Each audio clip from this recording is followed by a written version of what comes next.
मित्रांनो, आमच्याकडे जेवढे काही उद्योजक येतात त्या सगळ्यांच्या एक स्टोरीज आहे आणि प्रत्येकाची एक जीवनात काहीतरी स्टोरी असतेच तशी. काहींची लोकांना कळते, काहींची नाही कळत. पण योगिताची स्टोरी अशी आहे की जी ऐकताना अंगावर काटे येऊ शकते आणि मी त्या सगळ्या गोष्टीचा साक्षीदारही आहेत. इनफॅक्ट आमच्या जेवढे काही प्रशिक्षणार्थी आहेत त्यांचं कुठे ना कुठे साक्षी राहण्याचा योग परमेश्वराने मला दिलेला आहे. योगिताचं माहिती अशी आहे की खूप कमी वयात तिचं लग्न झालं. At the age of 15 she got married आणि 16 वर्षी ती आई झाली. परंतु दुर्दैव म्हणा किंवा आता सुदैव म्हणा की तिथे तिला खूप त्रास झाला. शी हॅज बीन टॉर्चर्ड, प्रॉब्लेम्स आले, म्हणजे खूप मनात वाईट विचार यायला लागले. तर खूप हालाकीचे दिवस काढले त्यांनी, म्हणजे फायनान्शियल नव्हे परंतु मानसिक दृष्ट्या खूपच त्रासदायक गोष्टी होत्या सगळ्या. अँड देन एक आमचे मित्र आहेत आणि तिचे मानलेले काका म्हणून ते माझ्याकडे तिला घेऊन आले. That time she was very much in depressed mood आणि काय करावं वगैरे. पण आता आपण ते आमच्या गावचीच असल्यामुळे तर हा म्हटला की माझा मित्र डॉक्टर गोपलानी म्हणून आहे, तर ते म्हटले की जरा आपण जरा चांडक सरांकडे जाऊया. अशी आली आणि म्हटलं अरे हे तर त्याला आपली काही मदत होऊ शकेल. आणि तिने मग आमचा उद्योजकता विकास कार्यक्रम सुद्धा केला आणि तिच्यातल्या अनेक काही गोष्टी लक्षात यायला लागल्या की हिच्यामध्ये खूप पोटेन्शियल आहे. फक्त उंचीलाच मोठी नाहीये, बाकी सगळे सुद्धा तिचं विचार बी मोठे आहेत आणि कर्तृत्वही मोठं आहे. फक्त तिला योग्य असं दिशा मिळालेली नाही. देन मग तिने उद्योगवर्धिनीमध्ये काही कामही केलं आणि then she started with insurance field आणि आज इन्शुरन्स फील्डमध्ये खूप चांगलं काम ती करते.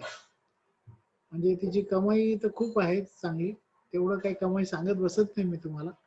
But then just recently she got, तिने सेल्टोस नावाची जी कार आहे ती घेतली आणि खूप काही अजून बरेच स्वप्न आहे तिचे. तर ती खूप चांगल्या पद्धतीने ती पूर्ण करते आणि आपल्या कृतीतूनच लोकांना दाखवून देते if I can do it you can also do it. मित्रांनो, उद्योगवर्धिनी अशाच लोकांना आपल्यासमोर आणण्याचा प्रयत्न करते की ज्या लोकांनी एक जे सेल्फ मेड आहेत त्या सेल्फ मेड लोकांना आपल्या समोर आणून आपल्यामधले उद्योजकतेबद्दलचे जे काही गैरसमज आहे ते दूर करण्याचं काम उद्योगवर्धिनी करते. आपल्याला माहिती आहे उद्योगवर्धिनी बेसिकली उद्योजकता विकास आणि स्किल डेव्हलपमेंट याच्यामध्ये काम करते आणि खूप इतिहास आहे. आमचे 60,000च्या वरती प्रशिक्षणार्थी या वेगवेगळ्या क्षेत्रातून आलेले आहेत, सगळ्या क्षेत्रात. आणि मला आनंद आहे की बरेच आमचे प्रशिक्षणार्थी यांचं टर्नओव्हर 5 कोटी 10 कोटीच्या वर सुद्धा गेलेलं आहे. 7 प्रशिक्षणार्थी असे आहे की ज्यांचं टर्नओव्हर 100 कोटीच्याही वर गेलं आहे आणि त्याच्यातले 3-4 जण तिथे येऊन बी गेलेले आहेत. मी सगळ्यांना आवाहन करेल की तुम्ही आमच्या युट्यूब चॅनलला व्हिजिट करा. ह्याही इंटरव्ह्यू युट्यूबवर टाकू आम्ही, पण युट्यूब चॅनलवर तुम्हाला आमच्या अनेक उद्योजकांना भेटण्याची संधी भेटेल. तर आजही आपण योगिताला भेटतोय आणि योगिताची ती एक रणरागिणी आहे. तिचं जरा आपण जरा, आणि ती माझी मानलेली मानस कन्या सुद्धा आहे. तर तिचा इंटरव्ह्यू घ्यायचा एक चांगला योग मला आलेला आहे. तर इंटरव्ह्यू काय घ्यावा तिचा, परंतु तिची स्टोरी आपण तिच्या तोंडून ऐकूया. लेट अस हिअर हर.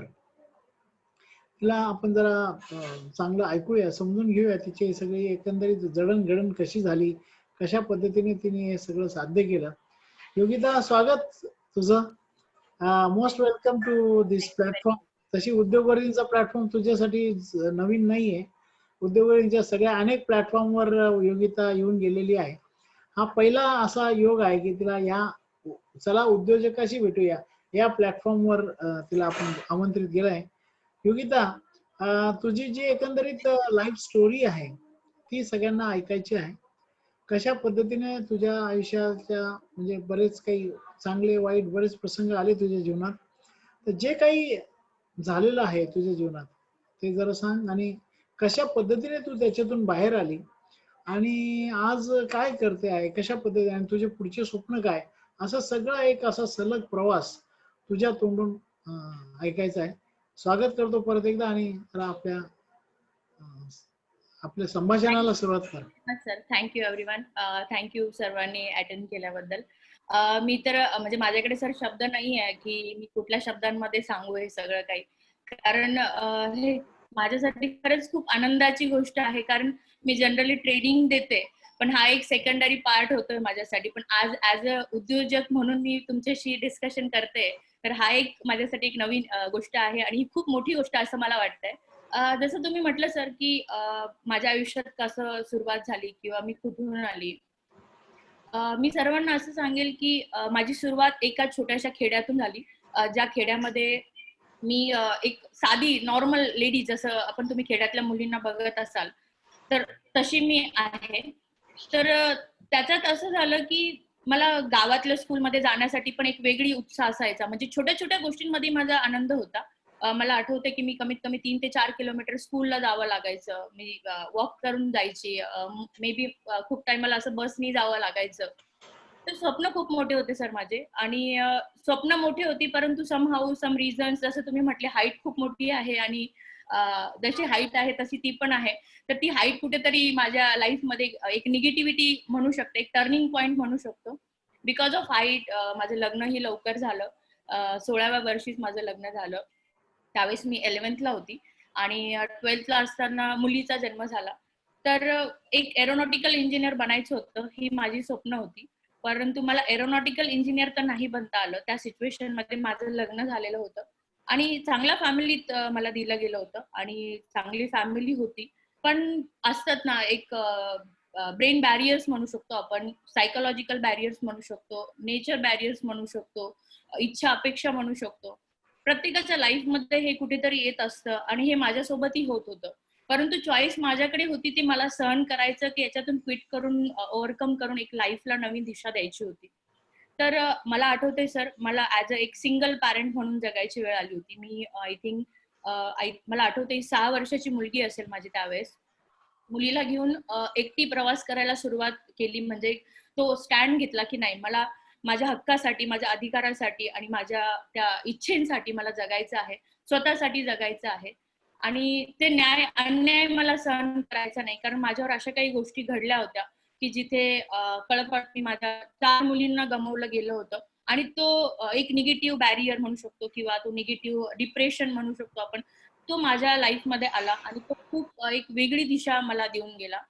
मला तो एक इन्सिडेंट आठवतो सर की मी एक दिवस जसं मी आली होती माझ्या त्या फॅमिलीकडनं इकडे. मुलगी लहान होती.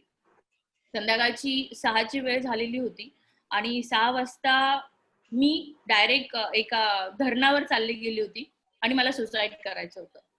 काही सेकंदाचा फरक होता, काही वेळेचा फरक होता. मला आठवतंय माझ्याकडे एक छोटासा नोकियाचा फोन होता आणि वडिलांचा फोन आला की ते मला म्हटले की बेटा श्रुती वाट बघते, म्हणजे माझी मुलगी. तर एक असं वाटलं की योगिता, तुझ्या मुलींना गमावलं ते तर तुझ्या हातात नव्हतं, पण जी तुझ्याकडे आहे तू तिला काय देतेस, तुझं लाईफ काय आहे. आणि तो दिवस, त्या दिवसाची रात्र मला ती आठवते की काही सेकंदात माझा जीवही गेला असता, कारण मला स्विमिंग करता येत होती, पाण्याची भीती होती. आणि त्या दिवशी माझा तो सुसाइडल ॲटम त्या एका फोन कॉल, काही सेकंदाच्या फोन कॉलमुळे वाचला. त्यानंतर वडिलांना कळून चुकलं होतं की मी सुसाईड करण्याचा प्रयत्न करते, कारण मी एक सिव्हिअर डिप्रेशन मध्ये चालला गेली होती आणि त्यातून मला ओव्हरकम करण्यासाठी सम ट्रीटमेंटची सुद्धा गरज पडली होती. इव्हन मला त्याचं काही वाईट वाटणं आणि सगळ्यांना सांगायला, कारण प्रत्येक जण एका डिप्रेशन फेज मधून जात असतो, तर त्याला त्याच्यातून निघायलाही पाहिजे. कारण तो जर त्याच्यातून बाहेर पडला तरच आपल्या लाईफमध्ये कदाचित तो काही करू शकतो. त्यानंतर एक वेळ अशी आली की एज्युकेशन तर कुठेतरी बाजूला राहून गेलं होतं, पण एक वडिलांचा हात होता सोबत की बेटा तू कर, मी आहे तुझ्या सोबत. त्यामुळे मी माझं एज्युकेशन स्टार्ट केलं. माझं बीएड कम्प्लीट झालं. त्यानंतर मी ग्रॅज्युएशनही कम्प्लीट केलं. पोस्ट ग्रॅज्युएशन माझं कम्प्लीट झालं. आणि आफ्टर पोस्ट ग्रॅज्युएशन नंतर एक इच्छा होती की नेट सेटची एक्झाम, जी आपण जनरली आफ्टर लाईफ सायन्स मधून मुलं देत असतात, तर त्या एक्झामसाठी मी जोधपूरला गेली. जोधपूरमध्ये काही दिवस थांबली. जोधपूरमध्ये काही दिवस जॉब करून माझं कामही केलं. आणि त्यानंतर मी तिथून वापस आली. एनसीएल मध्ये काही दिवस होती. त्यानंतर पुण्यामध्ये काही दिवस काम केलं.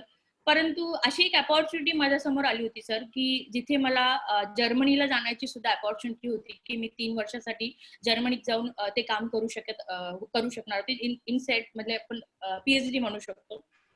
पी-एच-डी साठी जावं लागणार होतं.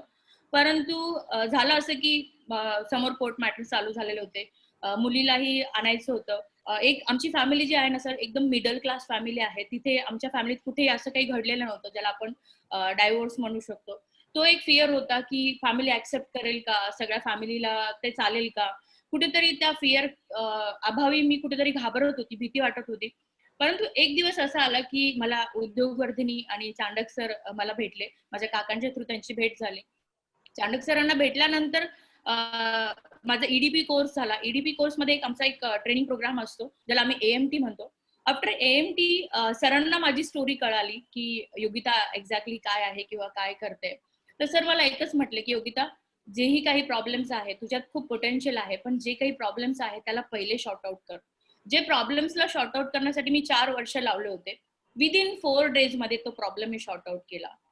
आणि माझा तो डिसिजन घेतला. जो प्रॉब्लेम होता त्या प्रॉब्लेमवर सोल्युशन काढून इमिडिएट ॲक्शन घेतली. 5 ते 6 महिने वेट केला आणि तोपर्यंत मी सरांसोबतच काम करत होती. आणि त्यानंतर विचार केला, की नाही आता मला माझी भरारी घ्यायची आहे, मला उडायचं आहे, मला काम करायचं आहे. मला खूप प्रॉब्लेम्स आले. समाजामध्ये खूप प्रॉब्लेम्स आले. लोकांच्या सायकॉलॉजीज खूप वेगळ्या असतात. ॲज अ फिमेल म्हणून, ॲज अ सिंगल मदर म्हणून जगण्यासाठी सुद्धा खूप प्रॉब्लेम्स आले. कारण ॲज अ सिंगल मदर राहणं म्हणजे not a joke for everyone. जर इथे कोणी लेडीज असेल, तर मी त्यांना सगळ्यांना सांगेल, की प्रत्येकाने स्वतःच्या अधिकारासाठी लढायला शिका. कोणी असं त्या बॅरियर्स खाली जगायचं नाही आपल्याला. इव्हन याचा अर्थ असा नाही होत, की कोणाचं ऐकायचं नाहीये. पण तुमच्यासोबत काही चुकीचं होत असेल, तर डेफिनेटली तुम्हाला त्याच्यावर ऍक्शन घ्यायला पाहिजे. तुमच्या स्वतःच्या अधिकारासाठी तुम्हाला लढायला पाहिजे. त्यानंतर जसं मी चाणक सरांना भेटल्यानंतर चाणक सर तर माझ्यासाठी ॲज अ पॅरेंट आहे. माझे दुसरे फादर तेच आहे आणि आत्ताही माझी काही आयुष्यातले काही निर्णय घेण्याची वेळ जेव्हा येते, तेव्हा मी त्यांचा हात धरूनच मी चालत असते आणि तेही मला मुलीसारखं मला पुढे घेऊन चालत असतात. तर आज मी ॲज अ मोटिव्हेशनल स्पीकर पण आहे. एंटरप्रेन्योरशिप डेव्हलपमेंट इन्स्टिट्यूट ऑफ इंडियाची ॲज अ सर्टिफाईड फॅकल्टी पण आहे. मी आज उद्योगवर्धिनीशी कनेक्टेड पण आहे. अशा इतर इन्स्टिट्यूट पण आहेत, त्यांच्यासोबतही कनेक्टेड आहे. ट्रेनिंग पण प्रोव्हाईड करते. ॲज अ पर्सनलाइज ट्रेनिंग देते. आज योगिताने एक डिप्रेशन मधून स्वतः सर्व्हाइव्ह केली, पण आज खूप साऱ्या लोकांना डिप्रेशन मधून बाहेर काढण्याची आज मदत करत आहे. तर हे सगळं काही पॉसिबल झालं फक्त चांडक सरांमुळे. आणि असे काही अवॉर्ड्स पण मला दिले. आता मी तसं म्हणायला गेलं तर मी इन्शुरन्समध्येही आहे. इन्शुरन्समध्ये आज 20 पेक्षा जास्त कंपन्यांसोबत मी असोसिएटेड आहे. ज्यामध्ये आपण इन्शुरन्स सेल करू शकतो. इव्हन लाईफ असो, मोटर असो किंवा हेल्थ असो. तर सगळ्या इन्शुरन्सचं काम आपण प्रॉपर फॅक्ट फाइंडिंग वरती लोकांना सर्व्हिस देत असतो, प्रॉडक्ट देत असतो. आणि यामध्ये मला जे काही काम मिळालं किंवा जे मी करू शकली, ते फक्त आणि फक्त एक स्टबबर्न ज्याला आपण म्हणू शकतो, जी जिद्द होती. त्या जिद्दपोटी मला ते सगळं काही करता आलं. तर मी इंटरनॅशनल टूर्सही केला. मला कंपनीने इंटरनॅशनल टूर्सला पाठवलं. ज्या योगिताला त्या खेड्यातून म्हणतात ना, सिटीमध्ये जाण्याची भीती वाटत होती. तीच योगिता आज इंटरनॅशनल टूर्स पण फिरू शकत होती. एकटी जाऊ शकत होती, एकटी राहू शकत होती. ती जिद्द कुठून आली हे मलाही नाही कळालं. मला एक कळतं, की प्रत्येकामध्ये ती जिद्द किंवा ती इच्छा आहे. परंतु तो तो करण्यासाठी सक्षम उभा राहत नाही किंवा तो इनिशिएटिव्ह घेत नाही. तो करण्याची हिंमत दाखवत नाही. मला एकच माहिती आहे, की जेव्हा तुम्ही स्वतःसाठी उभं राहण्याची हिंमत दाखवाल, तरच काही होऊ शकेल. आणि मी हे जे काही करू शकले ना, त्याच्या पाठीमागे 4 गोष्टी महत्त्वाच्या मला ज्या वाटतात ते मी सांगेल. ते म्हणजे सर क्लॅरिटी. दुसरं म्हणजे courage to bring change in yourself. म्हणजे जेव्हा तुम्ही स्वतःमध्ये काही चेंज घडवून आणण्याची इच्छा ठेवतात, ना की दुसऱ्यांमध्ये. मला हे माहिती होती सराउंडिंग तर माझ्या आजूबाजूची बदलणार नव्हती किंवा मी त्या सराउंडिंगला काही करू शकत नव्हती. पण माझ्या हातात होतं ते स्वतःमध्ये बदल घडवून आणणं आणि मी त्याच्यावर काम केलं. आणि स्वतःवर जेव्हा काम करायला सुरुवात केली, तेव्हा अजून एक हिंमत वाढत गेली. म्हणजे मला आजही आनंद होतोय हे सांगायला, की ज्या कॉलेजमध्ये, आर-वाय-के कॉलेजमध्ये ॲज अ एक नॉर्मल भीती वाटत होती स्कूलमध्ये, त्या कॉलेजमध्ये शिकण्याची सुद्धा. त्याच कॉलेजमध्ये मला इनॉग्रेशनसाठी बोलवलं जातं. नाशिकने मला तेजस अवॉर्ड दिला होता. असे मला खूप सारे अवॉर्ड्स पण इन्शुरन्स कंपनीकडनंही मिळाले, फॉरेन टूर्स पण मिळाल्या. तर ते मला करता आलं. आणि आज माझ्यासाठी फायनान्शियल ॲस्पेक्ट काय आहे याच्यापेक्षा माझ्यासाठी इम्पॉर्टंट आहे, की मी स्वतः किती हॅपीली सर्व्हाइव्ह होते किंवा हॅपीली राहते. हे खूप सारं महत्वाचं आहे. कारण पैसा असून सुद्धा आपल्यासाठी आपण पीसफुली जगतोय का? हे सगळ्यात महत्वाचं राहतं, असं मला वाटतं. त्यानंतर माझी मुलगी आहे ती आता मी 30 इयर्सची आहे आणि माझी मुलगी आता 40 इयर्सची झालेली आहे. ती ॲज अ लाईक माझी सिस्टर पण आहे असं म्हणता येईल आणि माझी दोघी भाऊ आहेत, विवेक आहे, सुमित आहे, मम्मी पप्पा आहेत. माझे वडील जे आहेत त्यांनी एक सायकल पंक्चरच्या दुकानापासून सुरुवात केली होती. म्हणजे ₹2 पंक्चर चे पैसे म्हणजे पंक्चर करायचे ते काढायचे पैसे मिळायचे त्यांना. तर ही एक लाईफस्टाईल होती. खूप गरीब फॅमिलीतून मी आलेली आहे. आणि आज ज्या लेवलला आपण पोटी स्वतःला बघतो आहे, तर मी जे काही करते आहे, ते फक्त जिद्दीपोटी करते आहे. क्लॅरिटी सोबत करत आहे. त्यासोबत तुमची क्लॅरिटी असून फक्त इम्पॉर्टंट नसतं, बल्कि त्याच्यासोबत तुम्हाला कन्सिस्टन्सी सुद्धा मेंटेन करायला लागते. आणि जेव्हा आपण ते करतो, तरच आपल्याला काही करता येतं. इव्हन मी स्वतः माझे लाईफचे गोल्स सुद्धा सेट केलेले आहेत. माझ्या लाईफचा गोल एक आहे, ज्या मुलींना मी गमावलं होतं किंवा मी ज्या 4 मुलींना गमावलं असं मी तुम्हाला सांगितलं. तर माझा एक चाणक सरांनीच मला तो एक सल्ला दिला होता. कुठेतरी मनामध्ये खूप गिल्ट माझ्या होता, की माझ्यासोबत असं झालंय किंवा माझ्याकडनं असं झालंय.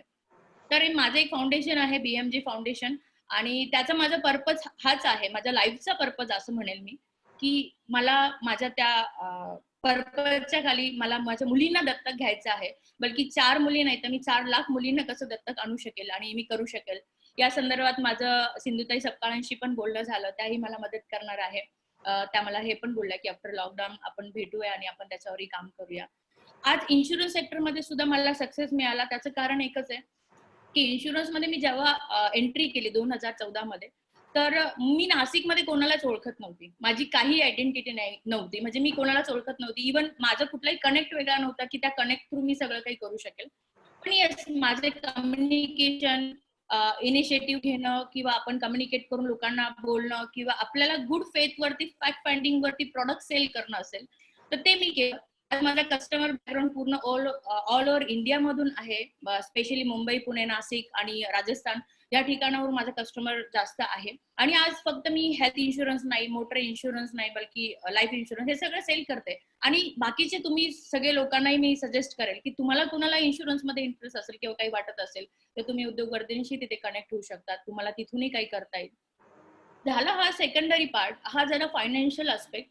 परंतु सेकंड थिंग इज की आपण ज्याला आपण म्हणतो फायनान्शियल इंडिपेंडंट होणं, तर मी विश्वास ठेवते इमोशनल इंडिपेंडन्सीवरती. जस्ट लाईक की जेव्हा तुम्ही इमोशनल इंडिपेंडन्सी मेंटेन कराल तुमच्या लाईफमध्ये, व्हॉट एव्हर जे पण असेल काही, जेव्हा इमोशनल इंडिपेंडन्सी मधून तुम्ही बाहेर पडाल ना, त्यावेळेस तुमची लाईफ खूप इझी होऊन जाईल, जगण्यासाठी खूप सोपी होईल आणि तुम्हाला असं वाटेल की हे खूप इझी आहे.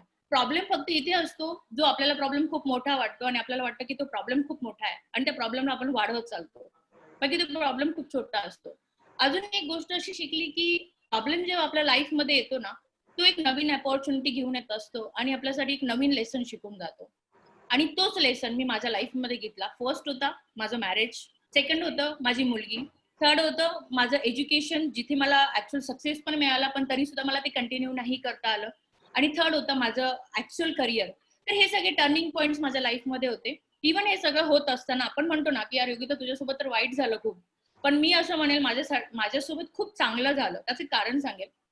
माझे वडील, माझी आई, सगळे सर आहे त्याचे साक्षी, इतर काही लोक पण साक्षी आहेत, त्यांनाही माहिती आहे. माझे वडील हार्ट अटॅकने एका दिवसात 3 हार्ट अटॅक आले होते. जेव्हा मी अवेलेबल होती म्हणून त्यांना हॉस्पिटलपर्यंत मला पोहोचवता आलं. आणि आई सुद्धा कॅन्सर डिटेक्ट झाला असं म्हणून ऍडमिट झाली. तिचं ऑपरेशन तसं झालं. पण देवाची कृपा की ती कॅन्सर फ्री निघाली आणि त्याच्यातूनही ती बाहेर निघाली. पण एवढं नक्की आहे की जर मी त्या पिरियडमध्ये मी इथे नसती किंवा मी त्यांच्या जवळ नसती, तर मी माझ्या जन्मदाता आई वडिलांना वाचवू शकली नसती. तर खरा माझ्या आयुष्यातला हा सक्सेस आहे असं मी स्वतःला मानते. कारण मी माझ्या आई वडिलांना ती परतफेड तर नाही करून देऊ शकत जन्माची, पण ही परतफेड नाही म्हणू शकत मी, पण मी थोडीशी त्यांच्या कामात आली असं मला वाटतं. आज माझे दोघी भाऊ पण एज्युकेशन मी त्यांचं मीच करत आहे. त्यांचं फायनान्शियल जे पण काही असेल किंवा जे काही त्यांना द्यायचं असतं तेही मीच सपोर्ट करते. आई वडिलांनाही मीच बघते आहे.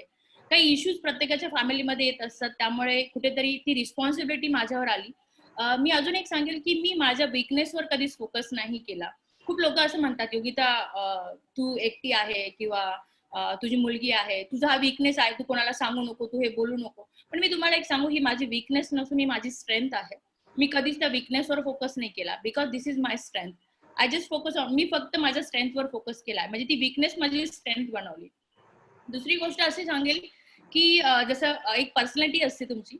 मला हे पण कळालं की म्हणतात ना, तुम्ही दुःखी आहात आणि तुम्हाला प्रॉब्लेम आहात, तुम्ही जर लोकांसमोर जर सांगत फिरलात की हे प्रॉब्लेम, तर लोक तुम्हाला अजून ते प्रॉब्लेम्स मध्ये घेऊन जातात. जसं एक एक्झाम्पल सांगेल, आपण एखाद्या सिग्नलवर जर उभे आहोत, एखादी ठोकलेली गाडी दिसली आपल्याला, म्हणजे एखाद्या ठिकाणी डेंट लागलेला दिसला आणि आपण जर चालतोय आणि आपल्याकडनं त्या गाडीला समजा इन केस थोडासा टच जरी झाला, तर त्या केसमध्ये काय होतं, आपल्याला दुःख जास्त नाही होत. आपल्याला काय वाटतं की ऑलरेडी या गाडीला डेंट लागलाय है ना, तर आपल्याला त्याचं वाईट नाही वाटणार जास्त. तर आपण तो डेंट लागला म्हणून कुठेतरी इग्नोर करतो, इव्हन तो व्यक्ती पण इग्नोर करतो कारण डेंट लागलाय ना.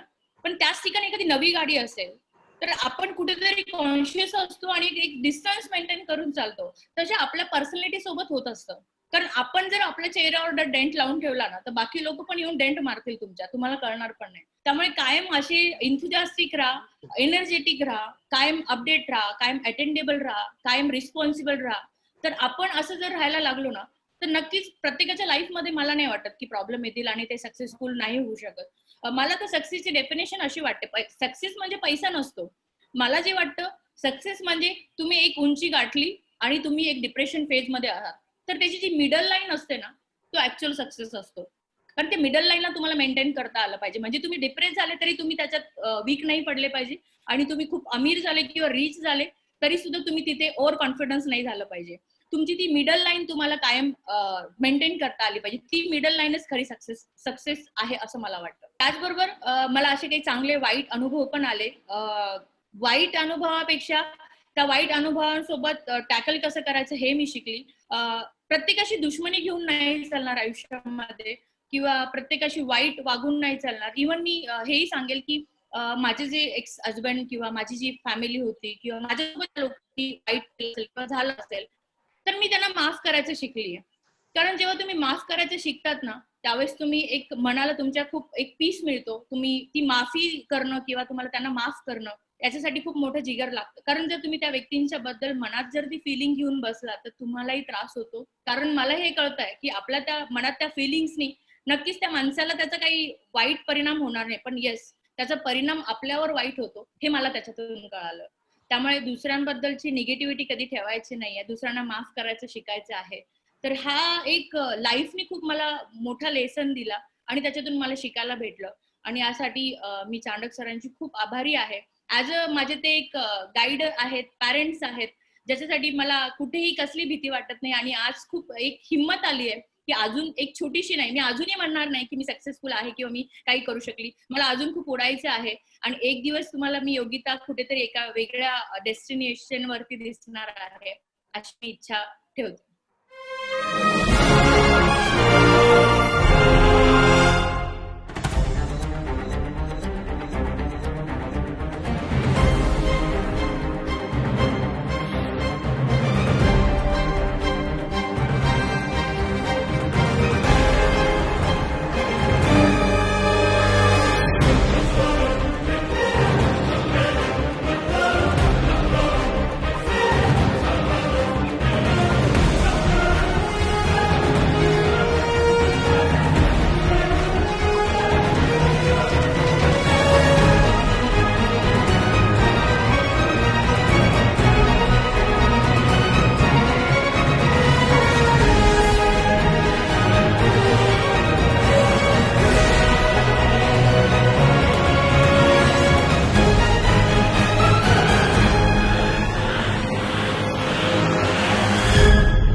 धन्यवाद योगिता. खूप शॉर्ट मध्ये तू तुझ्या जीवनाचा एक थोडासा पास्ट उलगडला आणि आता सध्या त्या फेज मधून तू कशी बाहेर आली तेही सांगितलं. योगिता बऱ्याच म्हणजे नवीन डेफिनेशन सुद्धा दिले आहे, म्हणजे सक्सेसची डेफिनेशन री रायटेड. ठीक आहे, एक छान वेगळ्या पद्धतीने की आपलं डिप्रेशन आणि आत्ताचं जे अवस्था आहे याच्यामधली मिडल लाईन खूप चांगल्या गोष्टी. आणि सकारात्मकता किती महत्वाची आहे आणि माफ करणं किती महत्वाचं आहे. मग त्याला जिगर लागतो, ते एकदम बरोबर आहे. कारण की जिगर नसेल तर आपण नाही माफ करू शकत. आणि सकारात्मकता म्हणजे प्रत्येक प्रश्न हा तुझ्या जीवनात आणि सगळ्यांच्याच जीवनात असं होत असतं की तो नवीन संधीच घेऊन येत असतो. अनेक उद्योजकांच्या आतापर्यंतच्या मुलाखती आम्ही घेतलेल्या आहेत. त्याच्यामध्ये हेच आम्ही पाहिलेलं की त्यांना जेवढे काही प्रश्न आले, तेवढी त्याच्यातून त्यांनी मोठी प्रगती केलेली आहे. त्यामुळे तुलाही खूप मोठे प्रश्न ऑलरेडी येऊन गेलेले आहेत. आता तुझी मोठी प्रगती होईल याच्यात काही शंकाच नाही. You are doing great. Yes sir. आता मी जरा एक गोष्ट थोडंसं सांगेल पर्सनल. की आता माझं एक बुक रायटिंग पण चालू आहे सर. लवकरच बुक पण तुम्हाला दिसेल आणि एक स्क्रिप्ट रायटिंग पण चालू आहे. तुम्हाला माझ्या या छोट्याशा जी इन शॉर्ट स्टोरी सांगितली, तुम्हाला लवकरच त्याच्यावर मूव्ही पण बघायला भेटेल अशी मी इच्छा ठेवते आणि तुम्हाला ते लवकरच बघायला भेटेल असं सांगते. अरे वा. श्रुतीची एक मैत्रीण आहे प्राजक्ता पवार. अ, ओके. ती ती सुद्धा अटेंड करते. तिला खूप आनंद झाला तुला बघून आणि शी इज व्हेरी हॅपी की म्हणे श्रुतीची आई अशी एवढं चांगलं मोटिवेशनल करते. तिने आता तिच्या भावना व्यक्त करून दाखवल्या. शी इज व्हेरी हॅपी. मला आता जरा तुझ्या प्रोफेशनल लाईफ बद्दल जरा बोलूया. कारण की आपला हा उद्योजकांशी बोलूया. तुझं पर्सनल लाईफ तर बरंच काही तू सांगितलेलं आहे. आता let us talk about your professional life. तू या क्षेत्रात विमा इन्शुरन्सच्या क्षेत्रात कशी आली? त्याच्यानंतर तू त्याच्यामध्ये खूप चांगले आता तू एवढे अवॉर्ड मिळवले कंपनीकडून, फॉरेन टूर झाल्या, या झाल्या. लोकांना एक क्लायंट मिळायला बी अडचण येते आणि बरेच जण ते एक क्लायंट न मिळवता सोडून देतात. तू हे सगळं कसं केलं? म्हणजे हाऊ यू अचीव्ड दिस? त्याच्याबद्दल जरा थोडं सांगितलं तर सगळ्यांना माझ्यामध्ये खूप उपयुक्त राहील. नक्की. सर इन्शुरन्स सेक्टरमध्ये माझ्याकडे तर फायनान्शियल कुठला बॅकग्राऊंड नव्हता पहिली गोष्ट आणि फायनान्शियल बॅकग्राऊंड नसल्यामुळे मला कुठे इन्व्हेस्टमेंटसाठी पैसा नव्हता किंवा मी इन्व्हेस्टमेंट करू शकेल किंवा काही करू शकेल.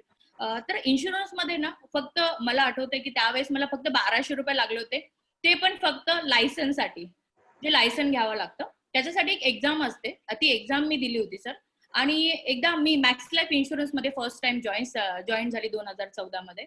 मॅक्स लाईफ पासून माझी सुरुवात झाली आणि इन्शुरन्स मध्ये खूप चांगला इन्कम आहे. जर आपण नीट बघितलं तर त्याच्यामध्ये इन्कम आणि सर आता होतं काय ना, काही लोकांच्या मनात असतं इन्शुरन्स म्हटलं की लांब पळतात लोक. नको रे बाबा, तू येऊच नको आमच्याकडे. तसं नाहीये. प्रत्येक जणाच्या घरामध्ये तुम्ही जर नीट बघितलं, प्रत्येक जण इन्शुरन्स काढतोय. पण त्याला राईट पर्सन पाहिजे असतो, राईट नॉलेज पाहिजे असतं, अपडेटेड व्यक्ती हवा असतो. लोक काय करतात, रॉंग सेलिंगच्या मागे जातात आणि म्हणून तिथे कुठेतरी ती निगेटिव्हिटी येत जाते. आता जर लॉकडाऊन मध्ये बघितलं असेल ना सर, तर लोकांना इन्शुरन्सचं महत्व कळलं.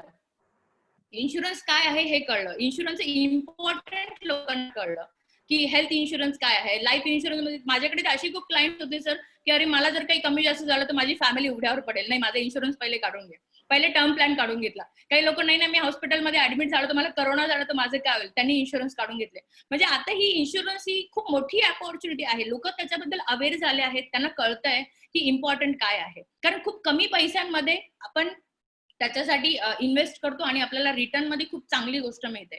आणि इन्शुरन्स मध्ये कोणी जॉईन होऊ शकतं सर, याच्यामध्ये काही लागत नाही. आफ्टर 18 अबाव जे कोणी असेल तो व्यक्ती याच्यामध्ये जॉईन होऊ शकतो. याच्यासाठी तुम्हाला ते लोक कनेक्ट होऊ शकतात जर कोणी इंटरेस्टेड असेल तर. त्याच्याबद्दल आपण डिटेलमध्ये त्यांना नॉलेज देऊया त्याच्यात.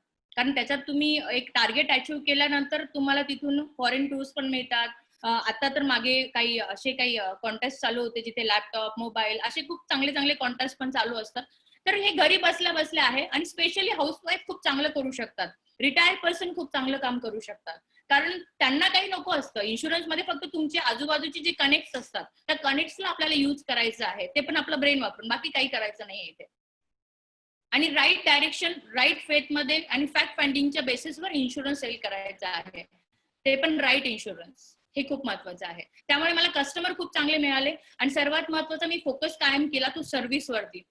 मला भले त्या कस्टमरकडनं 10 रुपये मिळाले असेल, पण त्यांना सर्व्हिस मी कायम चांगली दिली. त्यामुळे त्या कस्टमरने मला 10 कस्टमर अजून चांगले दिले आणि त्याच्यामुळे माझी ग्रोथ होत गेली. कारण सर्व्हिस मी कायम आणि कायम म्हणजे त्यांना चांगली सर्व्हिस दिल्यामुळे लोक खुश राहिले आणि मला कस्टमर पण मिळत गेले. असं आहे की पुढे तुझे आता काय करिअर पाथ काय, म्हणजे काय पुढे तुझं? आता तू याच्यात तर बरंच काय अचीव्ह केलंय. अजून अजून काय पुढचे स्वप्न काय, काय पुढे कसं काय पुढचा प्रवास काय राहील? तुझी काय गोल? तू लोकांना गोल सेटिंगचे खूप चांगले वर्कशॉप घेते, खूप चांगलं त्याचा फीडबॅक घेतो. तुझं स्वतःचा गोल काय पुढे? सर खूप छान प्रश्न विचारला. पहिले तर मी असं म्हणेन, जसं सरांनी म्हटलं की तुझा स्वतःचा गोल काय आहे.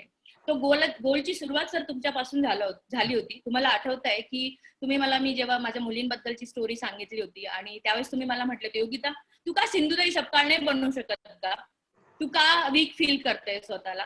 त्या दिवशी खरा माझा माय वाय क्लिअर झाला सर, की येस हा माझा वाय आहे आणि हा माझा लाईफचा पर्पज आहे आणि त्याला मला साध्य करायचं आहे. तर माझ्या मुलींना मला जे मी गमावलं होतं सर, त्या 4 मुलींना माझं स्वप्न हे आहे सर, की मी 4 लाख मुलींना दत्तक घेऊ शकेल इतकं कॅपेबल मला बनवायचं आहे. आणि तुम्हालाही माहिती आहे याच वर्षी आपण एक स्कूल पण डोनेट आपण केली होती हो. आणि ती मला करता आलं. तर हे खूप माझ्यासाठी प्राऊड फिलिंग आहे आणि मला पीस पाहिजे सर माझ्या लाईफमध्ये आहे. पीस मी मेंटेन करते आणि मी हॅपीली सर्व्हाइव्ह होते. हे माझ्यासाठी खूप महत्वाचं आहे. प्राजक्ता तुला अनम्यूट केलं आहे, तर यू कॅन टॉक नाव. तू स्वतःला अनम्यूट कर. And Hello. yes, Project. हा प्राजक्ता बोल. Good evening, everyone. हा, हा. Good evening. आम्ही श्रुतीला सतत विचारायचो ती लहान असताना, म्हणजे आम्ही पहिलीपासून एकाच क्लासमध्ये. ओके. तर आम्ही तिला नेहमी सतत विचारत असायचो, का ग श्रुती तुझी आई काय करते. तर ती सांगायची, अगं तुम्हाला सध्या कळणार नाही माझी आई म्हणजे काय करते, मला पण अजून माहित नाही माझी आई काय आहे. परंतु आता आम्ही बघतोय की तिची मम्मी मोटिवेशनल स्पीच आहे. म्हणजे आता आम्हाला कळायला लागलं की काय असतं, म्हणजे एवढं त्यांनी सामोरे गेले ते आमच्यासाठी पण असं खूप काही आहे असं मी सांगू इच्छिते. Thank you very much Prajakta. Thank you. Welcome. Priya you can talk. Sir प्रियाबद्दल मी सांगेल की प्रिया ऍक्टर आहे. मराठी सिरियल आहे प्रियाची रंग माझा वेगळा म्हणून. तर अच्छा. प्रिया त्याच्यात देशमुख बाईचा रोल निभावते. अरे तर वा. ऍक्टर आहे आपल्यासोबत जॉईन झालं, हे खूप छान आहे आपल्यासाठी पण. अरे वा वा वा. प्रिया जरा तुम्ही स्वतःला अनम्यूट करा. तुमचा आता तुम्ही ऍक्टर आहात तर तुमचा चेहराही सगळ्यांना पाहायला आवडेल. आणि तुम्ही खूप छान एक सेंटेन्स टाकले, दुःख कुरवाळत बसू नये. हे खरं आहे ना, आणि खरंच आहे ते. दुःख काही दागिना नाही सगळ्यांना मिरवण्यासाठी. आपण दुःख कुरवाळायला नाही पाहिजे. आणि तुमचं काय मत आहे या सगळ्या गोष्टीवर, प्रिया तुम्ही जरा सांगा. थोड्याफार फरकाने मीही योगिताची सहप्रवासी आहे लाईफमध्ये. तसं पाहायला गेलं तर मीही स्वतःला खूप अडचणींमधनं बाहेर काढून हे क्षेत्र निवडून मी आता काम करायला सुरुवात केलेली आहे 10-1 वर्षांपासून. आणि योगिता ज्या पद्धतीने तिने स्वतःला सावरलंय, खरं तर आमची ओळख फक्त 7-8 महिन्यांपूर्वीची आहे, पण इट इज लाईक आम्ही किती महिने, किती जन्म, किती वर्षांपासून एकमेकींना ओळखतो. She is like my younger sister आणि मला तिचा खरंच खूप अभिमान आहे. आणि मला वाटतं योगिता तुझ्या प्रवासात मी तुझ्याबरोबर कायम असणार आहे. Don't worry about it. Thank you very much. Sunilji धन्यवाद. तुम्ही खूप छान हे वेबिनार ऑर्गनाईज करून खूप चांगलं काम केलंय. नाशिकमध्ये जेव्हा मला वेळ असेल तेव्हा मी नक्की तुम्हाला येऊन भेटण्याची इच्छा आहे माझी. ठीक आहे. Will like to see you again. Yes, Kamlesh. Kamlesh. नाही, मला हेच विचारायचं होतं की ह्या ज्या पर्टिक्युलर ट्रेनिंग्स कशा पद्धतीच्या होतात, म्हणजे इतर सर्व प्रेक्षकांना पण ती गोष्ट माहिती होईल. आणि एकच सांगू इच्छितो की योगिताबद्दल जे काही लाईफमध्ये आतापर्यंत अचीव्ह केलं आणि पुढे ज्या काही गोष्टी मनात आहेत त्या सर्व गोष्टींसाठी आमच्या सदिच्छा आणि पाठिंबा कायम राहील. Thank you so much. ग्रेट. एक असा दोन जणांकडून प्रश्न आहे. शेखर सुर्वे आणि सविता म्हणून आहे की एक तर in which sector we can invest after lockdown, हा एक आहे. आणि दुसरा आहे की how to choose the right business. एकाने विचारले राईट सेक्टर कोणतं, कोणतं आहे आणि राईट बिझनेस कसं सिलेक्ट करायचं, याच्याबद्दल जरा काही तू मार्गदर्शन केलं तर. Yes definitely sir. Right sector म्हणजे असं मी म्हणेल, सेक्टर सगळे चांगले असतात. तुम्हाला कशात इंटरेस्ट आहे हे खूप महत्वाचं आहे. इव्हन तुमच्याकडे तुमचा इंटरेस्ट नसून नाही चालणार, इंटरेस्टच्या बरोबर तुमचं बॅकग्राऊंड पण काय आहे किंवा तुम्ही त्याच्यात किती फोकस करून काम करू शकतात. कारण कुठलंही सेक्टर तुम्ही चूज करण्यासाठी त्याच्यासाठी तुमची क्लॅरिटी असणं खूप गरजेचं आहे. आणि नुसती क्लॅरिटी असून नाही चालत, बल्कि त्याच्यासोबत तुम्हाला कन्सिस्टन्सी मेंटेन करायला लागते. कारण हे मलाही माहित नव्हतं की मी इन्शुरन्स मध्ये इतकी सक्सेसफुल बनवू शकेल. ज्यावेळेस मी ती कन्सिस्टन्सी मेंटेन केली, म्हणजे ते 1 वर्ष 2 वर्ष न करता मी ती लॉंग पिरियड साठी ज्यावेळेस त्याच्यावर काम करत राहिली, त्यावेळेस मला त्याच्यातले ड्रॉबॅक्स, एरर्स जे काही होत होते ते मला कळत गेले आणि त्यानंतर माझी ग्रोथ होत गेली. त्यामुळे सेक्टर कुठलंही वाईट आहे असं नाही म्हणणार, बल्कि जिथे तुम्हाला इन्व्हेस्टमेंट, जसं इन्शुरन्स मध्ये मी तुम्हाला म्हटलं की इन्व्हेस्टमेंटची गरज नाहीये, तिथे तुम्हाला फक्त तुमचं डोकं इन्व्हेस्ट करायचं आहे, हे एक महत्वाचं आहे. आणि राहिला प्रश्न की तुम्हाला राईट सेक्टर आणि इंटरेस्ट कसा शोधणार तुम्ही, तर तुम्ही लिस्ट आउट करा तुमच्याकडे आहे काय, किंवा तुमच्याकडे गुड अँड बॅड थिंग्स असतील, किंवा हे मला इंटरेस्ट आहे, याच्यात नॉन इंटरेस्ट आहे, किंवा हे अवेलेबल आहे, ते नॉन अवेलेबल आहे. त्या गोष्टीला थोडं डिफरन्शिएट केलं तर नक्कीच तुम्हाला त्याच्यातला इंटरेस्ट नेमका काय आहे हे समजेल. आणि राईट डाऊन करा. शक्यतो कधी कधी काय होतं ना, जो हम सोचते हैं वो हम नहीं होते हैं, जो हम करके दिखाते हैं वो हम होते हैं. वो बहुत जरूरी है, क्योंकि हम सिर्फ सोचने वाले जो है ना, कि वो सिर्फ सोच रहे हैं, कुछ कर तो नहीं रहे हैं, पर जो सोच के वो करके दिखाते हैं ना, तो वो लोग होते हैं जो कर रहे हैं. सो इम्पोर्टेंट ये है कि आप सोचो मत, सिर्फ उसको लिखो और उसको इम्प्लीमेंट करना शुरू करो और उसको एक्शन में लाओ. जब तक आप एक्शन में नहीं लाओगे तब तक आपको समझ में नहीं आएगा. इसके लिए मैं थोड़ा सा इन शॉर्ट एक छोटा सा चीज बताना चाहती हूँ आपको, की जसं आपलं ब्रेन असतं, ब्रेन काय करतं, थॉट्स क्रिएट करत असतं. थॉट्स काय करतं, एक इमोशन क्रिएट करतं, इमोशन त्या ऍक्शन घेतं आणि ऍक्शन रिझल्ट मध्ये कन्वर्ट होत असतं. म्हणजे काय, की जे काही रिझल्ट आहे, जो तुम्हाला रिझल्ट हवा असतो, जसं तुमचं करिअर हवं आहे, तुम्हाला सेक्टर कुठल्या सेक्टरमध्ये काम करायचं वगैरे वगैरे, जे काही हवं आहे ते रिझल्ट काय करतात, ऍक्शन, ऍक्शन नंतर तुमचे इमोशन, इमोशन आणि थॉट्स. ते थॉट्स कुठे जनरेट तुमच्या ब्रेन मधून. आणि सर्वात महत्वाचा प्रॉब्लेम काय माहिती का, आपल्या ब्रेनच्या सराउंडिंग मध्ये जे रॉ मटेरियल असतं, रॉ मटेरियल काय असू शकतं, दुःखी आत्मा. आपल्या आसपास दुःखी आत्मा खूप असतात, तुम्हाला निगेटिव्ह करणारे खूप असतात. त्या दुःखी आत्मा भटकत असतात आणि कुठेतरी आपल्यालाही दुःखी करतात आणि कुठेतरी आपले थॉट्स पण तसेच क्रिएट होतात, तसेच इमोशन, तसंच ऍक्शन आणि तसंच रिझल्ट.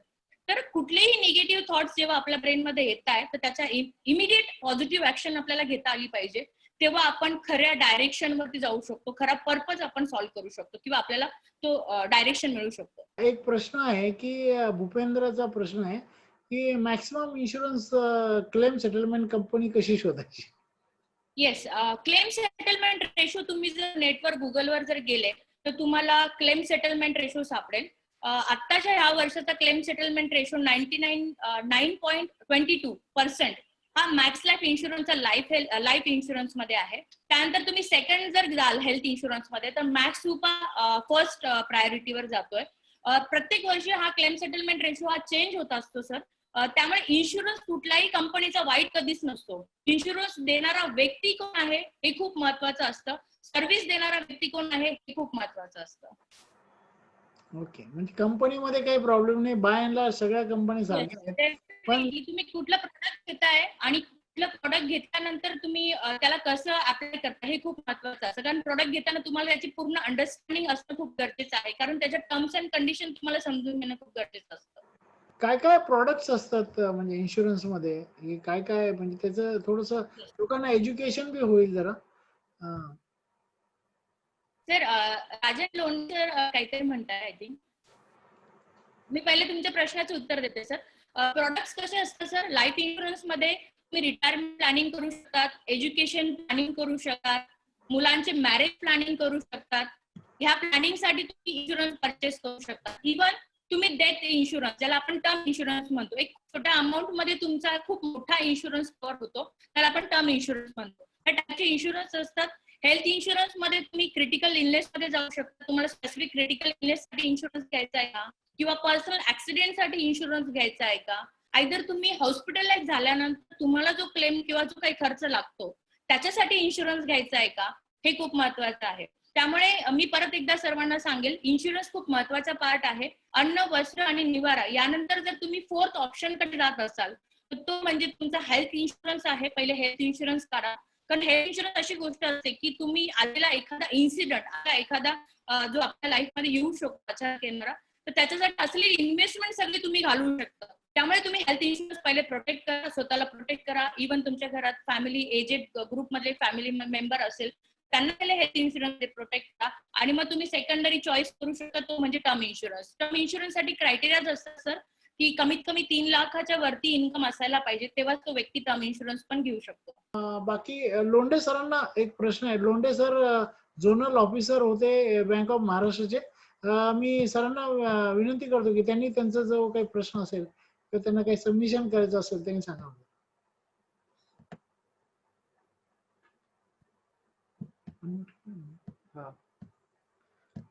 या लोंढे सर. लोंढे सर सांगा ना. एक मिनिट पहिले अनम्यूट सर करा. सर अनम्यूट करा. हा यस मला खास करून योगिताचं हार्दिक अभिनंदन करायचं आहे की ज्या अडथळ्याच्या याच्यातनं रस्त्यातनं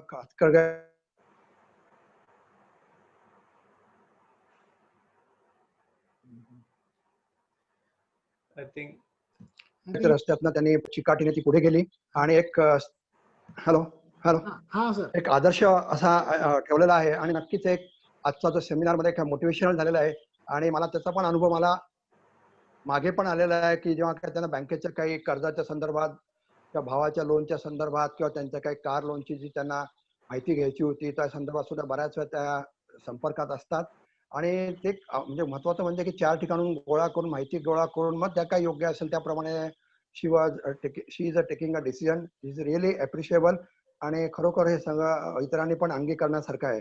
तर really I appreciate your efforts. आणि नाव तुम्ही इन्शुरन्स सेक्टरमध्ये तू आहेस आणि इन्शुरन्स सेक्टर हा मार्केटिंगचा भाग आहे पूर्णपणे. ज्या प्रकारे you can convince, you can council, you can guide the people आणि त्याप्रमाणे आपला बिझनेस ग्रोथ असतो. Since you got so many awards, definitely you are also successful in this particular type, and really, we are proud of you, Yogita. Keep it up. Thank you. Thank you sir.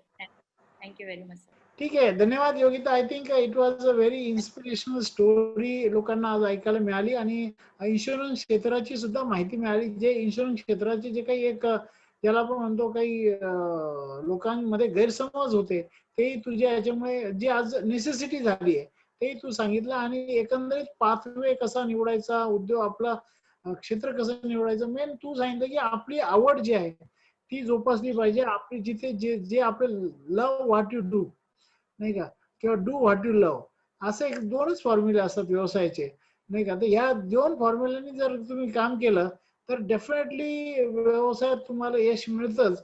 असे माझे तर अनुभव आहेत आणि माझे 60,000 लोकांचे अनुभव आहे.